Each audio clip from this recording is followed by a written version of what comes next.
Saturday will go, Sunday will go, and Monday will come, and you'll go back to the class. And like this teacher by name Mrs. Thompson entered the class for the first time. And she had this habit of starting her class by saying, "Love you all." But she knew she was lying because she could not feel that love for one of the students in the class who was very unkept, untidy. And there was nothing in the child that drew attention from Mrs. Thompson. She was little indifferent to the child. She picked him for every negative example and ignored him for all the positive reasons.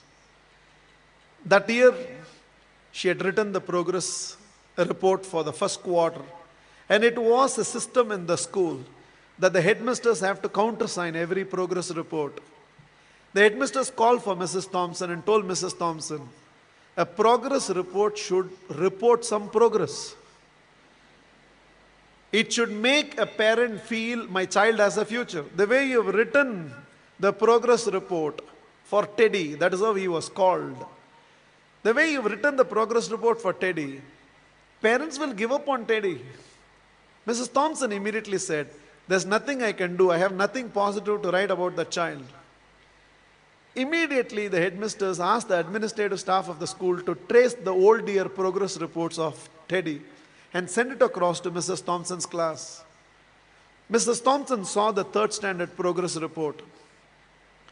And it was written, the final remarks, Teddy is the brightest child in the class.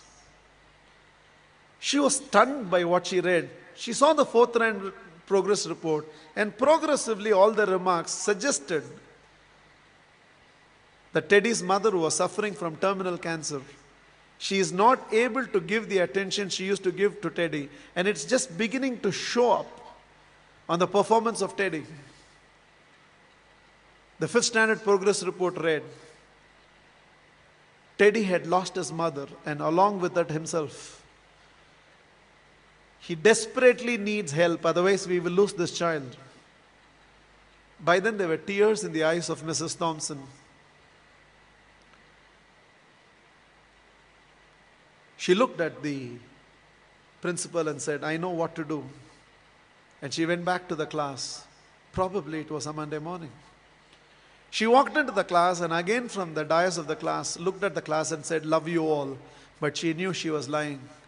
The love she was feeling for Teddy right now was far, far greater than the rest of the class. She decided that she is going to change her approach. For every positive reason, Teddy's name was called. There was no more a negative reference to the whole thing. The last day of the school came. All the children had brought some gifts for the teacher. There was only one gift which was wrapped up in an old newspaper. Somehow, the sense of a teacher, she knew that it must be from Teddy. She opened that first. A half-used perfume bottle and a bracelet from which a few stones had already fallen was there. The whole class laughed, knowing it was from Teddy. But without saying anything, Mrs. Thompson just took that half-used perfume bottle, sprayed it on her, wore that bracelet. With a quarter smile, it seems Teddy told, now you're smelling like my mother.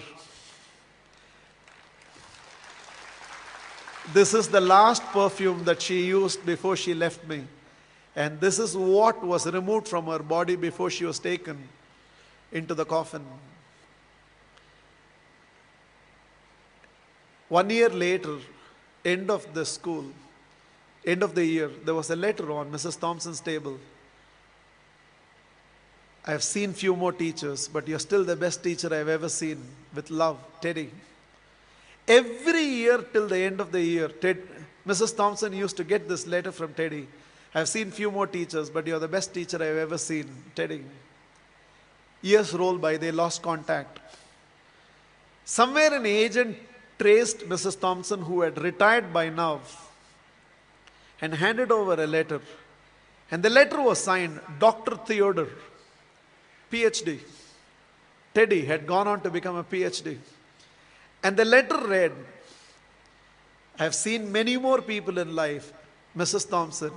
This is your Teddy. You're still the best teacher I've ever seen. I'm getting married, and I cannot dream of getting married without your presence. Along with that enclosed were to and fro flight tickets. Mrs. Thompson couldn't resist. She no more had the perfume bottle, but she still preserved the bracelet. She wore that and went to the church. She was trying to sit in the last row, but volunteers identified and ushered her right to the front row. And right in the front row, there was a seat with a placard written, Mother.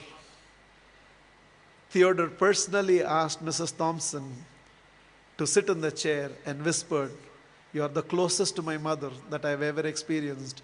And whatever I am today, it's because of you, ma'am." The wedding happened, and after the wedding, Theodore introduced Mrs. Thompson to his newly wedded wife. Without her, I wouldn't be where I am today. There were tears in Theodore's eyes. It seems Mrs. Thompson told the newly wedded woman, "Without Teddy, I would have never realized a teacher must first be a mother to every student of hers, and only then a teacher."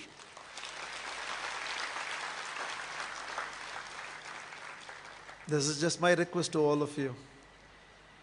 There is a Teddy sitting in your class.